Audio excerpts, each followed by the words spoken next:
ओम ओम ओम। स्वस्ति प्रजाभ्यः परिपालयन्तां न्यायेन मार्गेण महिषा गौब्राह्मणेभ्यः शुभमस्तु नित्यं लोकः समस्तः सुखिनो भवन्तु।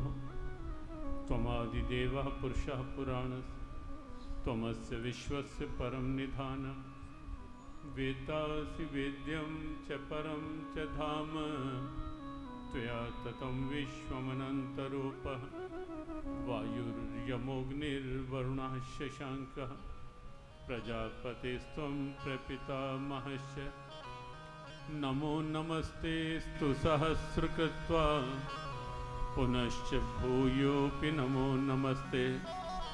नमस्ते श्रीगुरुदेवाय सर्वसिद्धिप्रदायिने सर्वमंगलरूपाय सर्वानंदविधायने प्रपन्नपारिजाताय स्तोत्रवेत्रैकपाणये ज्ञानमुद्राय कृष्णाय गीतामृतदुहे नमः। सर्वोपनिषदो गावो दुग्धा गोपालनंदनः पार्थो वत्सः सुधीर्भोक्ता दुग्धं गीतामृतं महत्। वसुदेवसुतं देवं कंसचाणूरमर्दनं देवकी परमानन्दं कृष्णं वन्दे जगद्गुरुं श्रीकृष्णं वन्दे जगद्गुरुम्।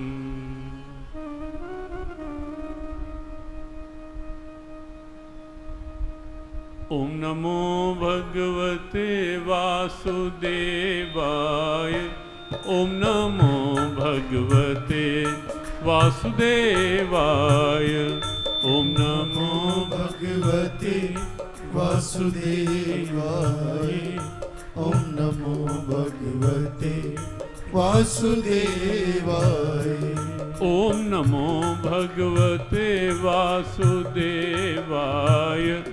ओम नमो भगवते वासुदेवाय ओम नमो भगवते वासुदेवाय ओम नमो भगवते वासुदेवाय ओम नमो भगवते वासुदेवाय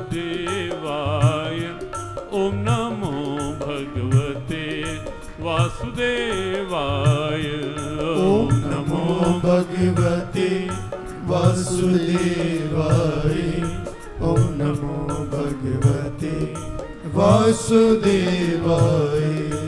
हे नाथ पकड़ लो हाथ मेरा हे नाथ पकड़ लो हाथ मेरा मेरे नाथ पकड़ लो हाथ मेरा मेरे नाथ पकड़ लो हाथ मेरा छूटे न कभी फिर साथ तेरा छूटे न कभी तेरे साथ तेरा छूटे न कभी फिर साथ तेरा छूटे न कभी फिर साथ तेरा।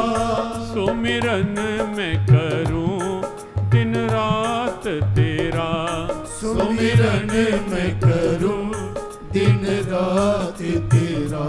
ओम नमो भगवते वासुदेवाय ओम नमो भगवते वासुदेवाय ओम नमो भगवते वासुदेवाय ओम नमो भगवते वासुदेवाय ओम नमो भगवते वासुदेवाय ओम नमो भगवते वासुदेवाय ओम नमो भगवते वासुदेवाय ओम नमो भगवते वासुदेवाय। प्रभु भक्ति दो, प्रभु शक्ति दो, प्रभु भक्ति दो, प्रभु शक्ति दो, प्रभु भक्ति दो, प्रभु शक्ति दो, प्रभु भक्ति दो, प्रभु शक्ति दो, प्रभु भक्ति दो, प्रभु शक्ति दो, प्रभु भक्ति दो, प्रभु शक्ति दो, प्रभु भक्ति दो, प्रभु शक्ति दो, प्रभु भक्ति दो, प्रभु शक्ति दो। ओम नमो भगवते वासुदेवाय, ओम नमो भगवते वासुदेवाय, ओम नमो भगवते वासुदेवाय, ओम नमो भगवते वासुदेवाय, ओम नमो भगवते वासुदेवाय, ओम नमो भगवते वासुदेवाय, ओम नमो भगवते वासुदेवाय, ओम नमो भगवते वासुदेवाय, वासुदेवाय, वासुदेवाय, कृष्ण देवाय, कृष्ण देवाय, कृष्ण देवाय, कृष्ण देवाय, सद्गुरुदेवाय, सद्गुरुदेवाय।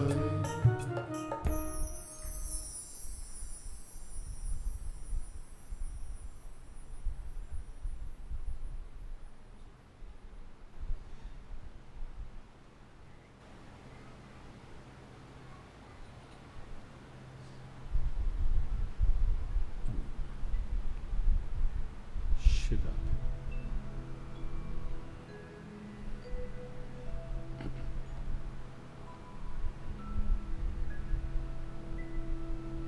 शांत रहें सभी। सत्संग स्थल पर केवल सत्संग के भाव से ही बैठे,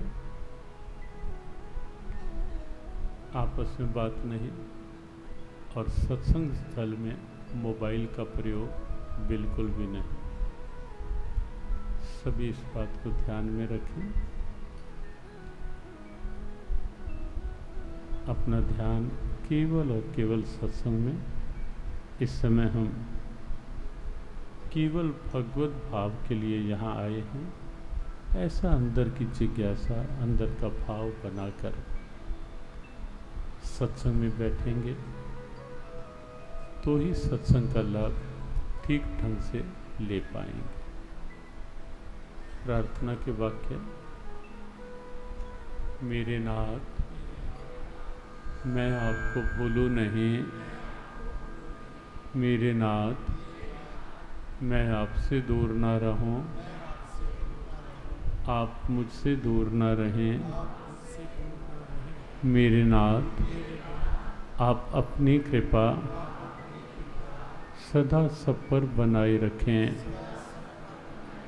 जय श्री कृष्ण, जय श्री राधे, जय भगवद गीते, जय गौ माता, जय गुरुदेव।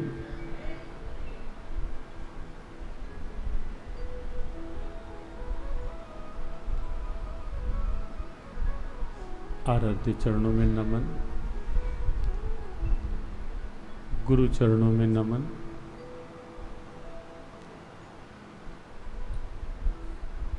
श्रीमद् भगवद गीता के भावों के साथ पिछले कुछ दिनों से एक सत्संग यात्रा चल रही है।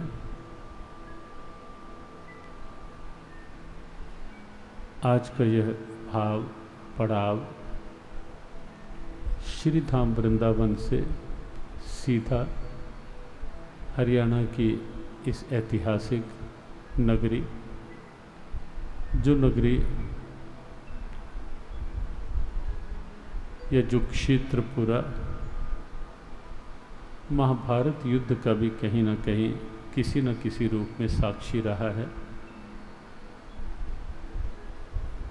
ऐसी ऐतिहासिक नगरी जींद में आज से 3 दिन का सत्संग, आज प्रथम दिवस। चर्चा जो इन दिनों चल रही है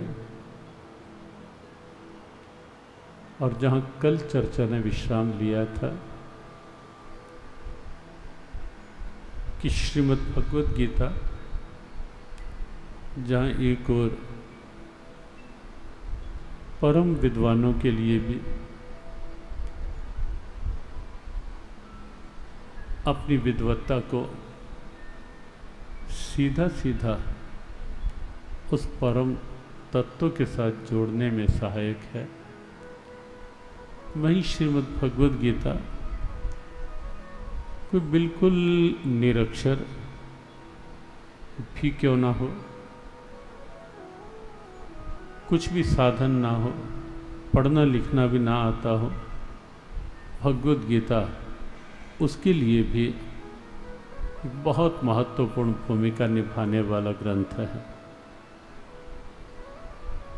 श्रीमद् भगवद गीता के लिए प्रायः ऐसा मान लिया जाता है कि गीता बहुत कठिन ग्रंथ है, बहुत जटिल ग्रंथ है, very very difficult to understand, ऐसे शब्द कह दिए जाते हैं। लेकिन ऐसा बिल्कुल नहीं है। श्री गीता जी बहुत सरल ग्रंथ है, बहुत सहज ग्रंथ है।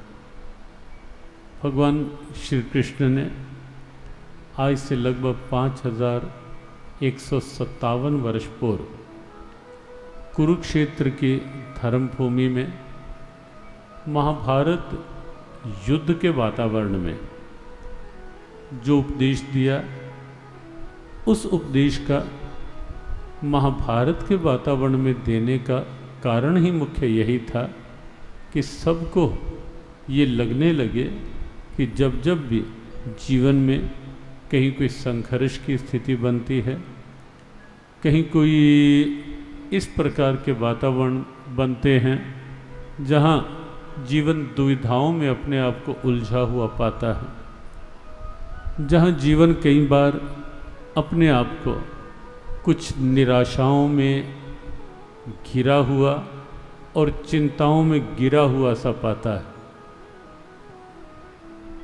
और ऐसी स्थितियाँ जीवन में कहीं ना कहीं, कभी ना कभी, लगभग सबके जीवन में कभी ना कभी आती ही हैं कि जहाँ कुछ संघर्ष जीवन में कुछ हावी होने लगते हैं, स्ट्रगल्स, जहाँ कुछ दुविधाएं, कुछ कन्फ्यूज़न जीवन में आने लगते हैं, जहाँ लगने लगता है कि जीवन में इतनी दुविधाएं, जीवन में इतने संघर्ष, और उन संघर्षों में कई बार मन डोलने लगता है, डगमगाने लगता है, घबराने लगता है, उकताने लगता है।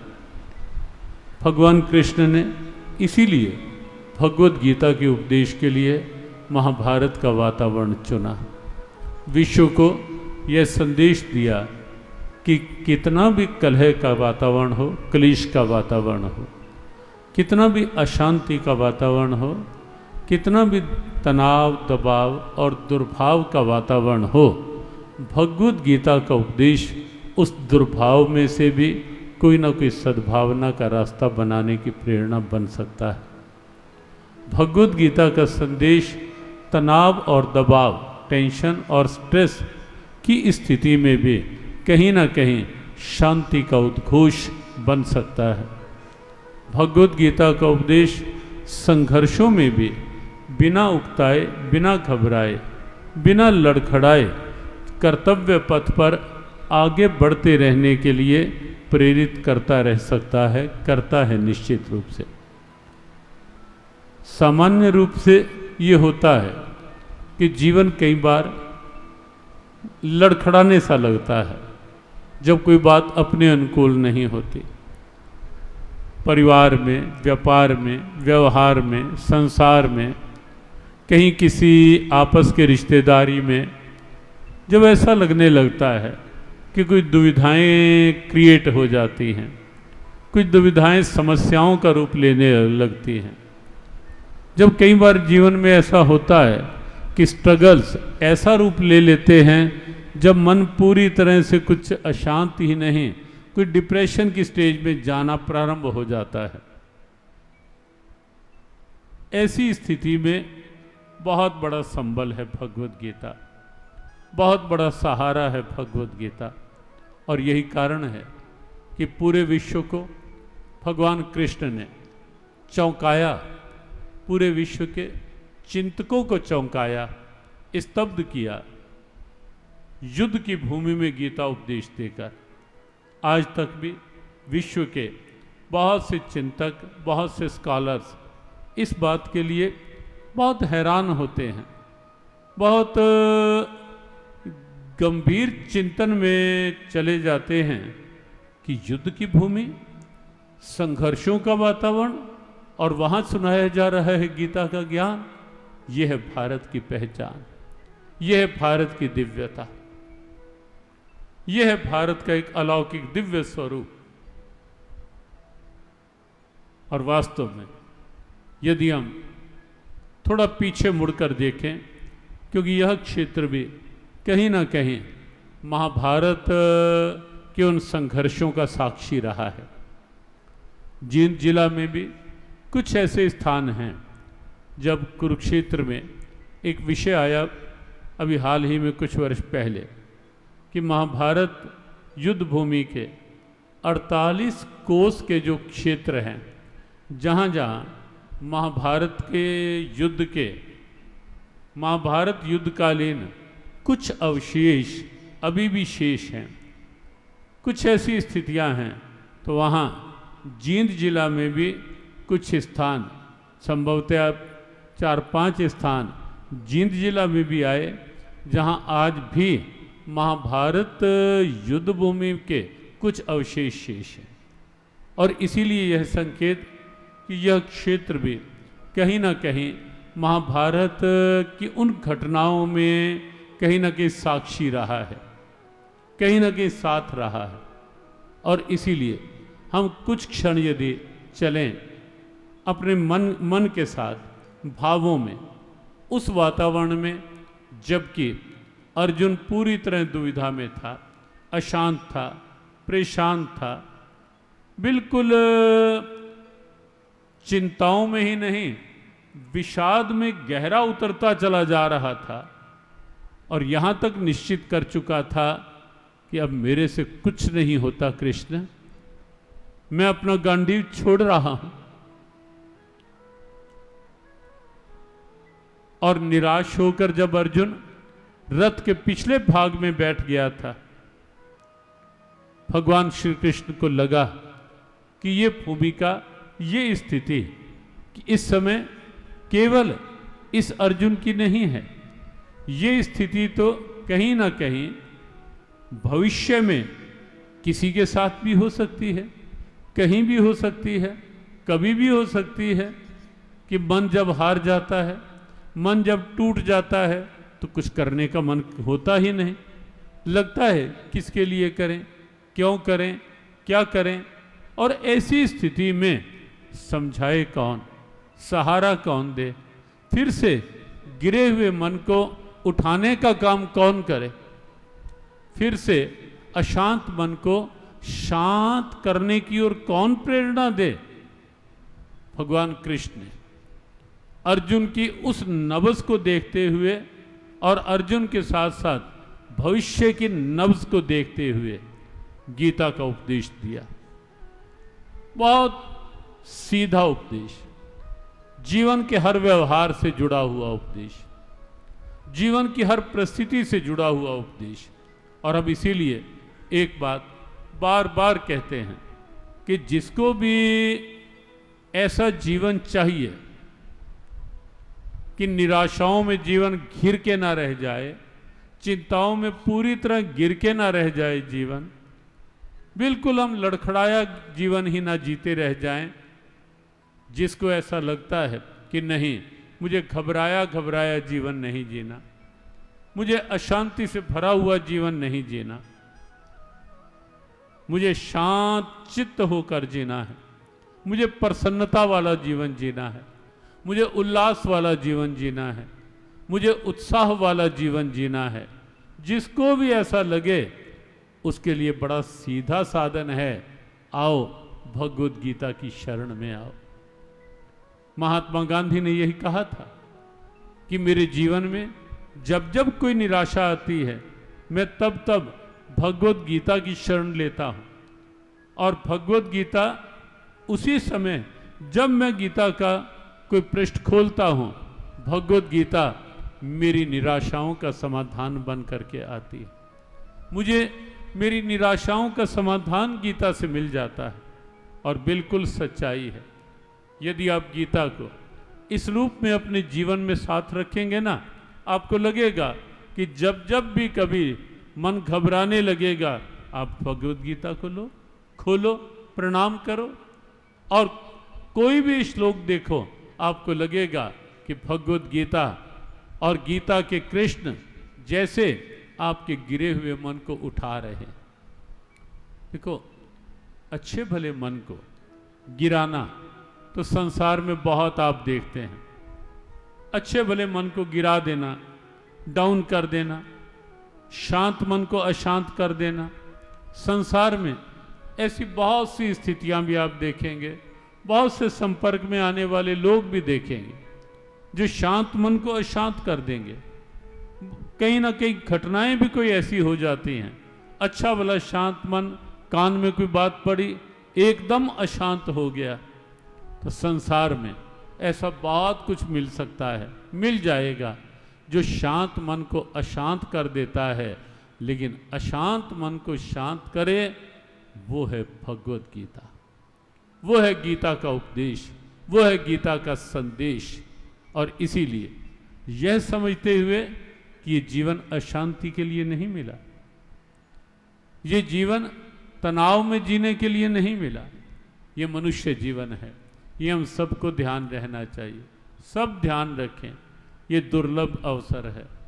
मनुष्य जीवन अर्थात दुर्लभ कृपा, मनुष्य जीवन अर्थात परमात्मा की कृपा का उपहार, मनुष्य जीवन अर्थात परमात्मा की कृपा का चमत्कार, मनुष्य जीवन अर्थात परमात्मा का बहुत बड़ा हमारे ऊपर उपकार। ये मानकर इस जीवन को देखें, वास्तव में बहुत बड़ा उपकार है ये मनुष्य जीवन।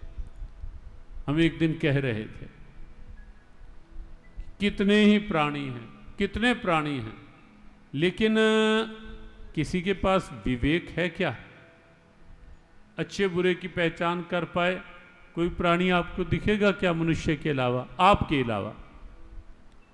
विचारों की शक्ति से कुछ भी करने की क्षमता मनुष्य के अलावा कहीं नहीं दिखेगी, किसी के पास नहीं दिखेगी। लेकिन हम विचारों को हर समय व्यर्थ की उधेड़ बुन में उलझाए रखेंगे। कभी कभी देखा जाता है, बैठे बैठे खो जाएंगे विचारों में, ऐसे बैठ जाएंगे और बैठे बैठे कहाँ कहाँ खोए जाएंगे विचारों में। अपने आप जैसे कपड़े का ताना बाना चलता है, कबीर का उदाहरण हम दे रहे थे किसी दिन पिछले दिनों में, कि कबीर कपड़े का ताना बाना बुनते बुनते अपने मन के विचारों को भी प्रभु के साथ बुनते चले गए, बुनते चले गए, बुनते चले गए, और कितना बड़ा लाभ मिल गया। काम नहीं छोड़ा, धंधा नहीं छोड़ा अपना। संत रविदास जी को किसी ने कहा कि अब आप कितनों के लिए पूज्य हो, कितनों की पूज्यता का केंद्र हो आप, लेकिन तो भी आप जूते गांठने का काम कर रहे हो। संत रविदास ने कहा कि मैं जूते नहीं गांठ रहा, मैं तो जूतों के साथ साथ अपने मन के विचारों को भी अपने नारायण के साथ मजबूती से गांठता रहता हूँ। जब भी कोई सामने आता है मुझे लगता है, कोई यात्री, कोई पथिक, जब भी कोई आता है वो मुझे लगता है मैं इस रूप में नारायण की ही सेवा कर रहा हूं, मैं अपने प्रभु की ही इस रूप में सेवा कर रहा हूं। और मुझे जो संतोष उसमें मिलता है शायद नारायण का नाम लेने में भी उतना ना मिले। क्यों? क्योंकि नारायण को सामने उस रूप में देख लिया, अपने कार्य में भी देख लिया और आने वाले पथिक में भी नारायण को देख लिया। और एक स्थिति देखो ये है कि प्रभु का नाम जपना अच्छी बात है, जपना चाहिए, जीवन का आधार है नाम, जीवन का सार है नाम, जीवन की ऊर्जा है नाम, जीवन का बल है नाम, जीवन का सबसे मजबूत संबल है नाम, जीवन का आनंद है नाम, और प्रभु के साथ जोड़ने का सीधा सीधा साधन है प्रभु का नाम। इसलिए नाम जपना ही चाहिए। करने योग्य कामों में अगर कोई सोचे कि सबसे पहला काम कौन सा है, तो वो यही है कि जिस प्रभु ने जीवन दिया है, जीवन में सब कुछ दिया है, जिस प्रभु की कृपा से जीवन का एक एक श्वास चल रहा है, उस प्रभु का स्मरण बनाए रखें। ये जीवन का सबसे पहला कर्तव्य है, सबसे पहला कर्तव्य। लेकिन उससे और ऊंची और अच्छी अवस्था है कि जिसका हम नाम जपते हैं वो हमें अपने कार्य में भी साथ साथ अनुभव होने लग जाए। जिसका हम नाम जपते हैं, सामने भी अगर कोई हमारे आया है, उसमें भी उसकी छटा, उसकी छवि हमें अनुभव होने लग जाए, तब तो जीवन की दिव्यता ही कुछ अलग हो जाएगी। देखो, नाम भी माला के मनकों पे रहे बुरा नहीं, ठीक है, लेकिन पूरा लाभ नहीं। नाम केवल वाणी के शब्दों तक रहे अच्छा है, बुरा नहीं, लेकिन पूरा लाभ नहीं। नाम मन में समा जाए, मन के भावों में नाम आ जाए, निश्चित आनंद है। श्वासों में रम जाए तब तो प्रभु की विशेष कृपा है। और ये हम सब देख सकते हैं, देखना चाहिए कभी कभी। आवश्यक थोड़े ना है कि हर समय मन में व्यर्थ का चिंतन, व्यर्थ की चिंताएं, इसकी निंदा, उसकी चुगली, इससे ईर्ष्या, उससे द्वेष, वो ऐसी वो वैसा, हर समय मन में यही सोचना है क्या? मन इसी के लिए बना है क्या? परमात्मा का अंश है मन, और इस मन से कुछ समय जरूर ऐसा हो जब इस मन से प्रभु का नाम हो, प्रभु का स्मरण हो।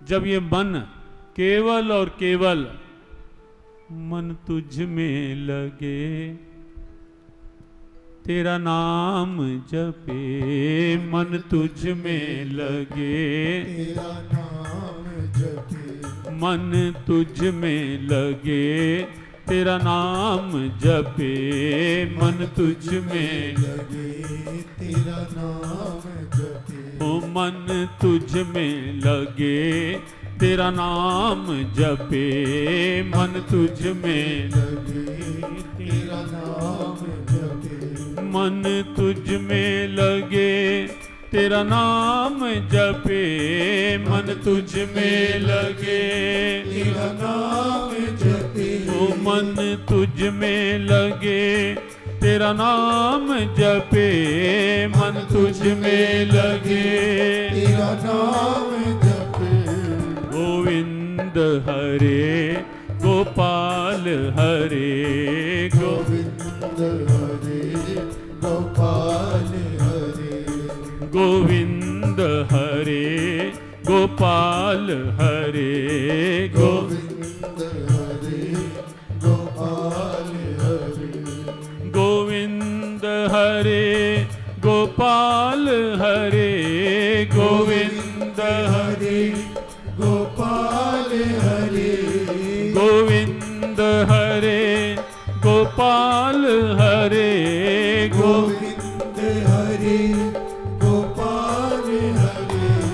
जय जय प्रभु दीन दयाल हरे।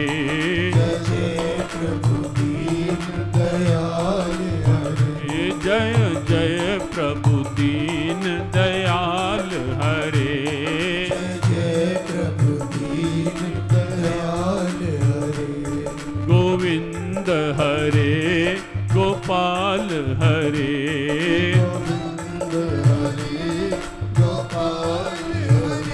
गोविंद हरे गोपाल हरे।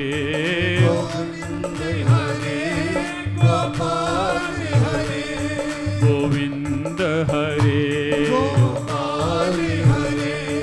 गोविंद हरे गोपाल हरे। गोविंद हरे गोपाल हरे। गोविंद हरे गोपाल हरे। गोविंद हरे गोपाल हरे। गोविंद हरे गोपाल हरे। गोविंद हरे गोपाल हरे। गोविंद हरे गोपाल हरे। गोविंद हरे गोपाल हरे। गोविंद हरे गोपाल हरे। गोविंद हरे।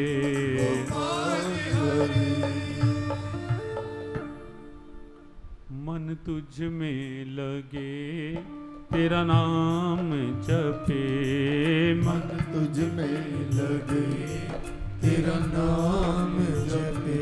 मन तुझ में लगे तेरा नाम जपे। मन तुझ में लगे तेरा नाम जपे। मन तुझ में लगे तेरा नाम जपे। मन तुझ में लगे तेरा नाम जपे।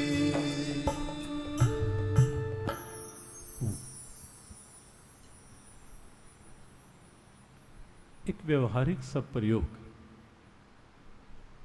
कभी जीवन में देखना। कुछ संसार की ऊहापोह में लगे लगे रह करके मन की क्या स्थिति होती है, वो हमने जीवन में प्राय देखा ही होगा। लेकिन कभी जीवन में ऐसा भी एक निश्चय करके देखो कि कुछ क्षण ऐसे हों जब मन केवल और केवल प्रभु में लगा हुआ, चारों ओर से हटकर, ना उस समय मोबाइल हो, ना इधर की चिंता हो, ना उधर का ध्यान। सारा सारा दिन इंसान, हमने बताया ना, इतना दुर्लभ जीवन, लेकिन पूरा पूरा दिन लगा रहेगा लगा रहेगा लगा रहेगा, इधर उधर मोबाइल में, यहाँ की चिंता वहाँ की चिंता, और अंत में हासिल क्या? अशांति, तनाव, दबाव, टेंशन। और कुछ क्षण तो हों जब मन प्रभु में लगे, और देखना वो क्षण जीवन के कितने सौभाग्यशाली क्षण होंगे। वो क्षण जीवन के कैसे विलक्षण आनंद के क्षण होंगे जब मन प्रभु में लगा होगा। बहुत से लोग पूछते हैं कि ये उपदेश, ये संदेश, ये सत्संग, या भगवद गीता में भगवान कृष्ण का बार बार ये कहना, मैया सत्य मना पार्थ मन मना भव, मैं ये मन आधत्स्व अर्जुन, इस मन को मेरे में लगा। भगवान का स्वार्थ थोड़े ना है, भगवान को क्या लेना? मान लो हम नहीं भी लगाते तो भगवान की सत्ता में कमी आ जाएगी क्या? कोई ये कहे मुझे क्या लेना भगवान से? अरे भाई, परिस्थितियां ही बता देंगी। अभी कोरोना ने बहुत कुछ बता दिया ना, पूरी दुनिया को बता दिया कि सर्वोच्च सत्ता ईश्वर की ही है, उसके आगे किसी का कोई वश नहीं है। बता दिया ना पूरी दुनिया को। पूरी दुनिया हिल सी गई ना। एक बिल्कुल बिना आकार प्रकार के एक वायरस आया और पूरी दुनिया पे ऐसा प्रभाव बना गया, पूरी दुनिया स्तब्ध होके रह गई। सबको लगा ना कि सर्वोच्च सत्ता कौन है? केवल परमात्मा और सच्चाई है। जब मन उसमें लगेगा, और इसीलिए हमने कहा कि भगवत गीता योग शास्त्र तो है ही है, लेकिन प्रयोग शास्त्र भी है।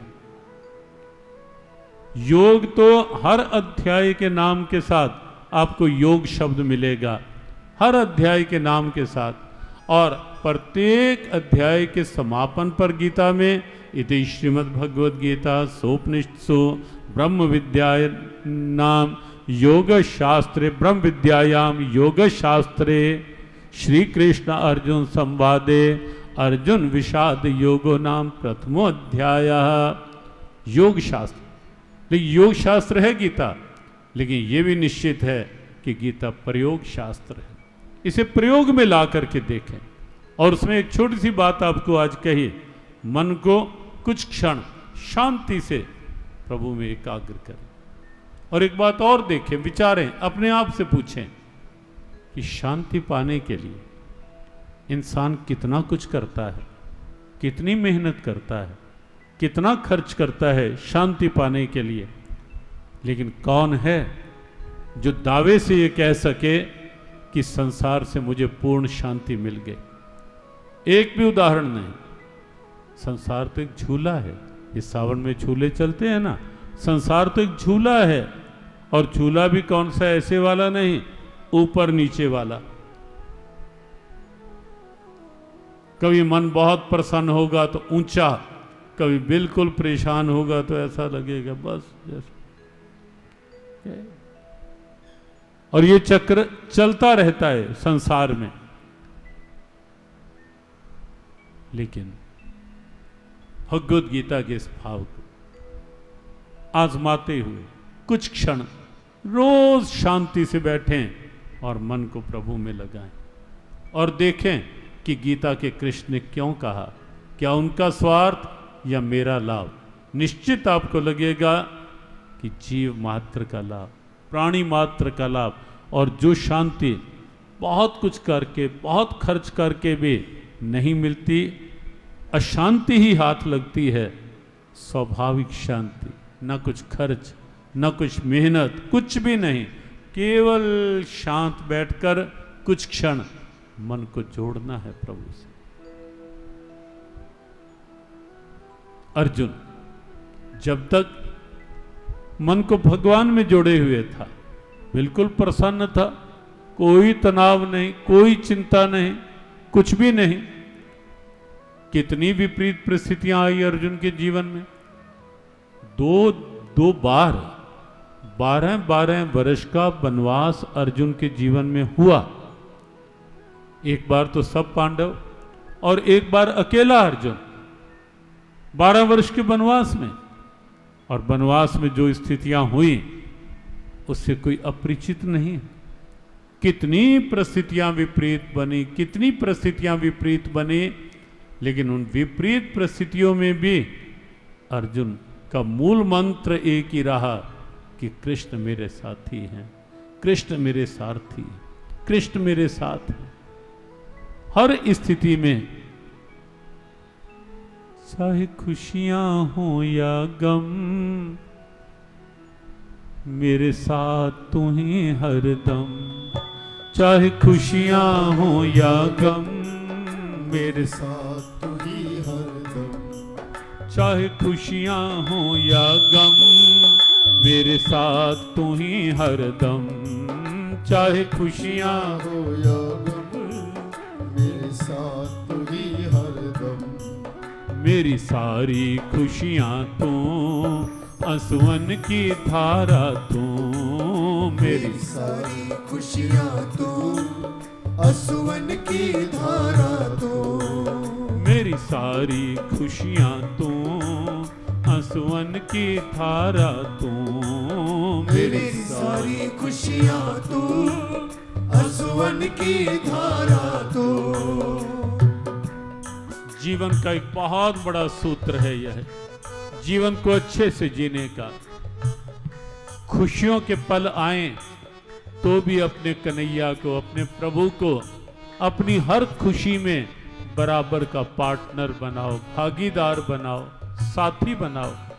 हर खुशी को उनके अर्पण करके फिर उस खुशी का उपयोग करो।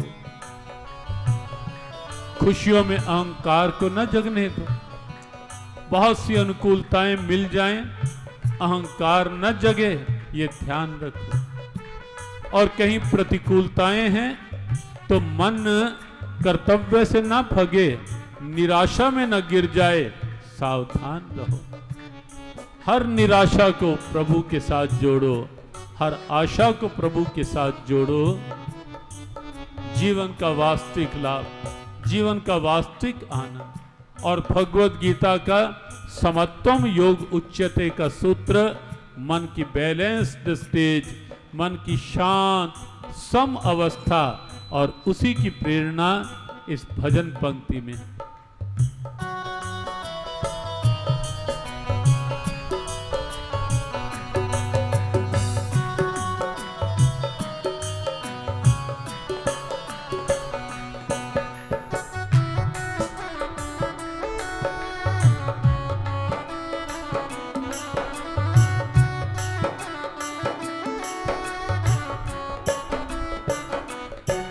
चाहे खुशियाँ हो या गम, मेरे साथ तू ही हरदम।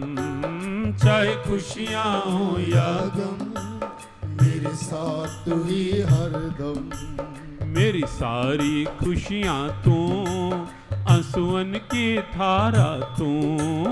मेरी सारी खुशियाँ तू, आंसुअन की धारा तू। मेरी जीवन नैया का प्रभु खेवनहारा तू। मेरी जीवन नैया का प्रभु खेवनहारा तू।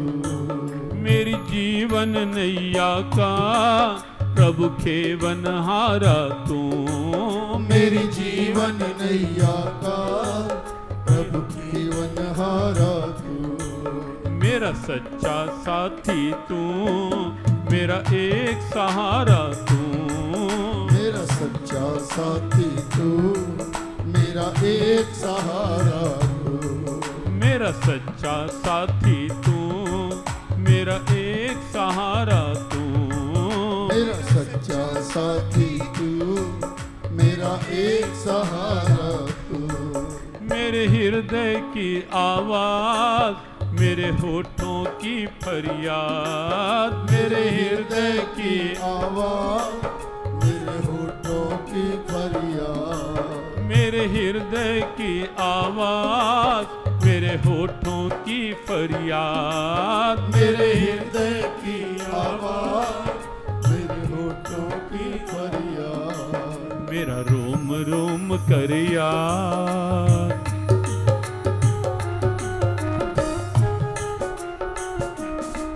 मेरा रोम रोम कर याद, जीवन आधारा तू। मेरा रोम रोम कर याद, जीवन आधारा तू। मेरी जीवन नैया का प्रभु खेवनहारा तू। मेरी जीवन नैया का प्रभु खेवनहारा तू। मेरी जीवन नैया का प्रभु खेवनहारा तू। मेरी जीवन नैया का प्रभु खेवनहारा तू। मेरा सच्चा साथी तू, मेरा एक सहारा तू। मेरा सच्चा साथी तू, मेरा एक सहारा तू। मेरा सच्चा साथी तू, मेरा एक सहारा तू। मेरा सच्चा साथी तू, मेरा एक सहारा तू। मेरी सारी खुशियाँ तू, आंसुओं की धारा तू। मेरी सारी खुशियाँ तू, आंसुओं की धारा तू। मेरी जीवन नैया का प्रभु खेवनहारा तू। मेरी जीवन नैया का प्रभु खेवनहारा तू। प्रभु खेवनहारा तू। प्रभु खेवनहारा तू। मेरा एक सहारा तू, मेरा एक सहारा तू।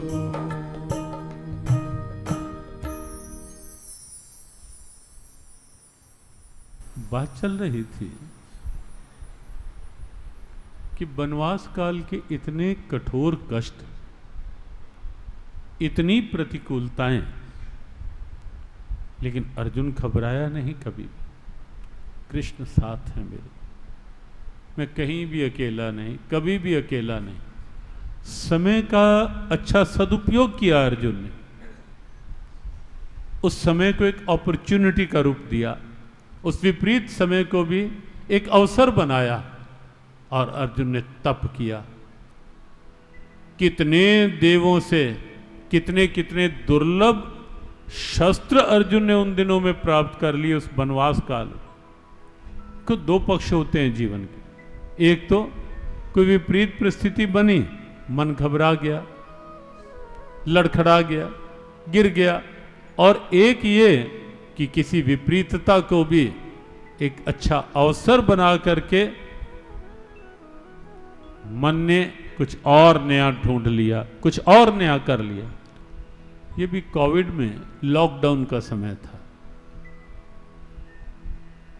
ऐसा भी देखा गया, जो फर्स्ट वेव आई, पहली लहर, उस समय किसी ने कल्पना नहीं की थी। जो इतना कठोर लॉकडाउन लगा, पहले 40 दिन आपको याद होगा कि घर में से दरवाजा से बाहर भी नहीं निकलना। उन दिनों बहुत से लोग निराशा में फंस गए। यद्यपि जीव गीता ने कुछ आह्वान किए कि घर घर यज्ञ करो, गीता पाठ करो, भगवत स्तुति के मंत्र करो। कभी कहा गया 15वां अध्याय कंठस्थ करो, कभी कहा गया 12वां अध्याय कर लो। और बहुत से लोगों ने देश में विदेश में लाखों की संख्या में वो गीता पाठ करनी शुरू की। मंत्र, गीता पाठ को मंत्र का रूप देकर जपना शुरू किया, पाठ करना शुरू किया। वो एक अवसर बना और लोगों ने कहा कि वैसे तो कहाँ इतना पाठ हो पाता था, सारा सारा दिन इस संसार की ऊहापोह में मन घिरा रहता था, लेकिन लॉकडाउन में हमने इतना पाठ कर लिया, इतना जाप कर लिया। किसी ने कुछ अपना अध्ययन कर लिया, किसी ने कुछ शोध कर लिए घर बैठे बैठे, कुछ लेखनियाँ कईयों की चलने लगी घर बैठे बैठे। लेकिन किनकी? जिन्होंने मन को एक नई आशा के साथ भर लिया कि विपरीत परिस्थिति भी जीवन की एक अपॉर्चुनिटी बन सकती है, अवसर बन सकती है। विपरीत परिस्थिति भी एक शिक्षा का रूप ले सकती है। मन को हम समझा सकते हैं कि मेरे मन संसार के दोनों रूप हैं, देख रहा है ना। ये जो स्थिति बनी, क्यों बनी, कैसे बनी, क्यों मन घबराया? अब अपने आप को सही रास्ते पर लगा, अब कुछ अच्छा कर ले मेरे मन। जिनके मन में किसी विपरीत परिस्थिति में ये बात आ गई कि मेरी ही कोई प्रारब्ध होगी कि प्रभु अब मुझे शक्ति दो, भक्ति दो। जो लाइनें उन दिनों खूब गुनगुनाई गई, प्रभु भक्ति दो, प्रभु शक्ति दो, प्रभु भक्ति दो, प्रभु शक्ति दो, प्रभु भक्ति दो, प्रभु शक्ति दो, प्रभु भक्ति दो, प्रभु शक्ति दो, प्रभु भक्ति दो, प्रभु शक्ति दो, प्रभु भक्ति दो, प्रभु शक्ति दो, प्रभु भक्ति दो, प्रभु शक्ति दो। बहुतों का संबल बनी ये पंक्ति, ये भाव, प्रभु भक्ति दो, प्रभु शक्ति दो। परिस्थिति वही होती है। देखो, वही परिस्थिति अगर कुछ ये मन बन जाए कि नहीं, ये मेरी कोई पिछली प्रारब्ध होगी, अब मुझे कुछ और अच्छा करना है, कुछ और अच्छा करना है, विपरीत परिस्थिति भी कहीं ना कहीं एक स्टेप बन जाएगी। ऊंचा उठने के लिए, कुछ अच्छा करने के लिए। और अगर निराशा में गिर गए विपरीत परिस्थिति में, क्या हो गया, क्यों हो गया, मैंने क्या बिगाड़ा था भगवान। हाँ, कई लोग बोलते हैं ऐसा, मैंने भगवान का क्या बिगाड़ा। अरे भाई, तुम्हें कहाँ याद है कि ये जीवन कितनी लंबी श्रृंखला चल रही है, कितने जन्मों से ये श्रृंखला चलती आ रही है। हमें तो ये भी नहीं याद रहता कि 3 दिन पहले क्या खाया था। हाँ, ये जरूर रहता है कि कोई अगर हमारे बात कोई ऐसी हो जाए ना, कोई छोटी सी बात किसी ने कह दी, वो दिमाग में जरूर भरे रखेंगे। उल्टी बातें जरूर हम दिमाग में भरे रखेंगे। इससे भी बचो, बचने का प्रयास, कोई अर्थ नहीं इन चीजों का, कुछ नहीं रखा। जीवन का समय निकल रहा है, कुछ अच्छा कर लो। ये जीवन एक लंबी श्रृंखला है, न जाने कितने जन्मों से चलती आ रही, और किस किस जन्म में क्या क्या स्थितियां बनी होंगी कौन जानता है। ये तो कोई प्रारब्ध होती है, प्रारब्ध के संबंध होते हैं। इसलिए प्रभु के नाम के साथ हंसकर चुकता करो, अवसर बनाओ विपरीत परिस्थिति को। अर्जुन ने बनाया, ढेरों विपरीतताएं आई, ढेरों विपरीतताएं, लेकिन अर्जुन ने अवसर बनाया, घबराया नहीं। और वो 12 वर्ष जो अर्जुन के थे, उन 12 वर्षों में इतने दिव्य अस्त्र शस्त्र इकट्ठे किए, अर्जुन निश्चिंत हो गया युद्ध में। एक स्थिति ये थी कि जहां विपरीतता में भी ये लगा कि कृष्ण साथ हैं, लेकिन एक स्थिति ये बनी कि जहां कुरुक्षेत्र की धरा पर कृष्ण साथ हैं, बिल्कुल सारथी हैं, साथी हैं। अर्जुन ने स्वयं चुना है, स्वयं मन से कहा है कि प्रभु आप मेरे सारथी बन जाओ, मैं निश्चिंत होकर युद्ध करूंगा, मैं अपना काम करूंगा, ये सोचकर कि लगाम आपके हाथ में है। लेकिन अचानक न जाने क्या हुआ, और सच तो ये है कि ये भगवान की एक लीला थी, लीला थी प्रभु की। अर्जुन का विश्वास तो अडिग था भगवान कृष्ण के प्रति, अडिग विश्वास, कभी ना डोलने वाला, कभी ना हिलने वाला विश्वास। लेकिन भगवान को लगा कि अर्जुन को एक प्रतिनिधि बना करके मानव मात्र का अर्जुन की ऐसी स्थिति बनाई जाए जहां गीता उपदेश देकर फिर उस स्थिति से उबारा जाए, और सबको लगे कि गीता उपदेश विषाद में गिरे हुए व्यक्ति का भी परमात्मा से योग करवा सकता है। विषाद में गिरे हुए अर्थात डिप्रेशन में आए हुए व्यक्ति को भी फिर से आनंद में जीवन का संबल बन सकता है गीता उपदेश। और इसीलिए अर्जुन को उस समय ऐसी स्थिति अर्जुन की बनी, अर्जुन पूरी तरह निराशा में भर गया, युद्ध से इनकार कर दिया अर्जुन ने, और भगवान कृष्ण को अवसर मिल गया गीता उपदेश देने का। गीता उपदेश 18 अध्याय, हर अध्याय के नाम के साथ योग शब्द, और योग का अर्थ जीव परमात्मा से युक्त होकर जिए, जिस परमात्मा का है उसका बन कर के जिए। उसमें क्या क्या साधन हैं गीता के, अध्यायों के अनुसार एक एक सूत्र लेकर हम आगे बढ़ेंगे। सार प्रेरणा, पहला अध्याय हमें हमारे जीवन के लिए क्या प्रेरणा देता है, दूसरा अध्याय हमें हमारे जीवन के लिए क्या प्रेरणा देता है। हम कोई कोई सूत्र गीता जी का लेकर अगले दिनों में चर्चा में आगे बढ़ेंगे।